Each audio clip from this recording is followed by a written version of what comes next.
through our ABC Action News app. There is now a storm surge warning for part of the Tampa Bay area because of the possible tropical cyclone developing in the tropics. Dennis here to tell us more about that. A couple things. First of all, a lot of folks have asked the obvious question, why all of a sudden are we calling it a tropical cyclone? In the weather world, it's always been called a cyclone. That's just the reason it isn't a cyclone yet is because it's not low pressure.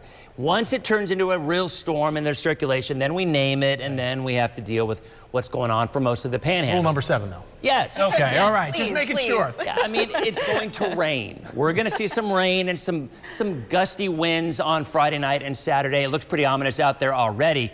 But, I mean, I know a lot of folks, especially in the Panhandle, are so gun-shy after Michael last year, and I get it. This is not Michael, nothing close to that. It won't become anything close to that. This is just kind of a nuisance, kind of a headache for areas, even our area, late Friday into early on Saturday. We'll get all into it, and of course, I'll be live at 7 o'clock tonight on Dennis Phillips Live, answering your questions. I'm sure you have a ton of them. Most of them are, my party's going to get washed out, or my wedding's on Saturday going to get washed out, because there will be some rain around the area and some heavy rain Friday night into Saturday. Temperatures right now, mostly in the 80s, still some upper 70s from Newport Richey over to Clearwater. A lot of clouds out there. The rain's not going anywhere. While we're not going to see a lot of rain this evening, I do think by tomorrow night until maybe mid-afternoon on Saturday, that's our timetable here in the Bay Area for our best chance of rain. Low to mid-80s, lots of clouds. There's a look at the satellite picture, and pretty quiet, actually. Temperatures a little bit below normal with all the cloud cover, but you really don't have anything to worry about if you're going out tonight. You will be mostly dry.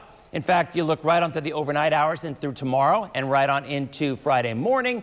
Things will be mostly cloudy, but we will be dry. Now, Friday night, we start our Friday night plans, whether it's some local football games, whatever you have going on Friday, not really that bad. The way I see this playing out, whatever we see here in the Bay Area, and again, not even close to what they're going to have up in the Panhandle, the timetable will be after midnight on Friday night and into Saturday morning. Not a huge deal. Now, again, this is just one particular model.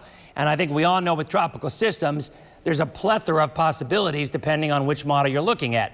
But the way I see it playing out is Friday night into Saturday morning, the rain, the gusty winds come in. And then between maybe 10 a.m. and 2 p.m., it comes on through. Now, the Panhandle, it'll be about the same time frame, but they're going to get a lot more. So the bottom line is Saturday is not going to be a nice day. It's going to be cloudy the entire day. There will be rain off and on. It's not going to rain all Saturday. And in fact, I think by later on in the day, things begin to improve a little bit. But as we said, obviously, still in the month of October, we often say, we've talked about this for weeks now, there's a little bit of an uptick in the number of storms that form. And almost all of them are either in the Gulf or in the Caribbean, where the water is warmest. So here it is, your center of circulation right about here. But again, at this point, it isn't even really what we call a closed low, but it has tropical storm force winds. So even if it doesn't get better organized, this is going to have the look and the feel of a squall line that comes through in the wintertime of the cold front, right? And the farther north you live, the better the chances you're going to see that. This is the updated track.